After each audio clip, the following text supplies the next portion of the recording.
nih Mas Eko? Ya. Penasaran. Kalau waktu awal saya aja waktu itu cuma 620 juta.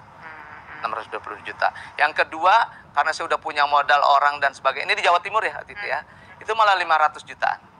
Nah, yang ketiga, saya dipindahin ke Jakarta. Itu lumayan. Bisa 3 kali lipat. Jadi kurang lebih 2 miliar. Yang terakhir? Yang terakhir ini 2,7. Itu budget buat apa aja sih? Cuma buat baliho Nah, atau apa gitu? Justru saya nggak main baliho, belum segala macam. Karena udah terkenal. Iya. Nah, saya justru karena saya ingin mendengar aspirasi mereka segala macam, ya artinya mereka kita kumpulin. Nah, kumpulin itu kan butuh konsumsi ya. Ya, artinya kita punya rasa empati lah gitu ya. Kita berikan konsumsi, terus udah gitu kru, teman dan sebagainya gitu. Itu sih lebih banyak biaya sosialnya ya, biaya sosial sama masyarakat ya, transportasi deh ya kayak gitu. Jadi lebih banyak di situ kosnya. Nah, kalau kan ada serangan pajar apa segala macam, nah itu kita nggak pernah lakukan itu tuh.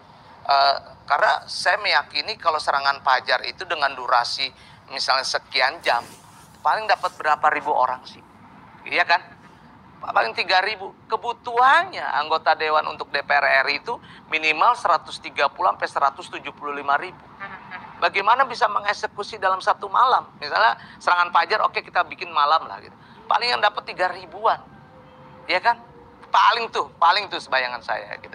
Nah, saya melihat ngapain kita sebagai pekerja seni ke situ gitu. Lebih baik kita ketemu dengan masyarakat happy dan sebagainya dengan trik-trik teman-teman ya 10-15 menit dan sebagainya gitu.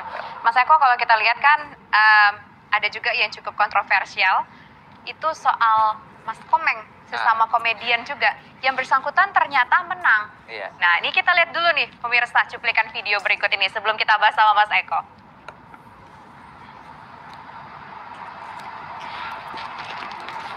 Nih, Mas, lihat nih Mas, nomor urut 10. Fotonya tuh paling unik sendiri, Mas. Biasanya kan kalau kita ngeliat foto-foto caleg itu ketika di surat suara tuh pada ganteng-ganteng, ekspresinya gagah-gagah, berwibawa, tapi ini dengan ekspresinya yang agak nyeleneh. Tanggapan Mas Eko gimana?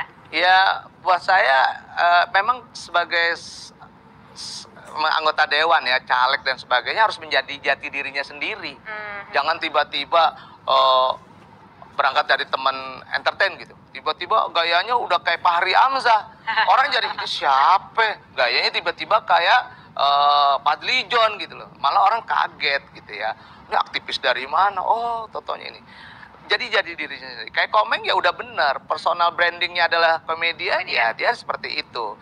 Nah, terus tiba-tiba kan juga kan kita punya yang namanya juri dari pencalekan seperti ini, misalnya Bawaslu, KPU dan sebagainya. Kalau menurut mereka sah ya. Dan ini dianggap sah. Dianggap sah kan? Ya berarti ya, oke-oke aja. Nah, ini diuntungkan. Kalau DPD diuntungkan karena bisa menampilkan foto. Kalau DPR RI, DPRD, tingkat 1, tingkat 2 tidak menggunakan foto, hanya nama-nama aja. Nah, itulah yang kosnya agak mahal, sosialisasi seperti itu. Mengenalkan, apalagi nama saya itu beda. Dan sebenarnya bisa dirubah. Banyak teman-teman yang merubah. Memang saya bilang, saya kembali lagi, warisan hakiki yang paling tinggi dari orang tua itu adalah nama.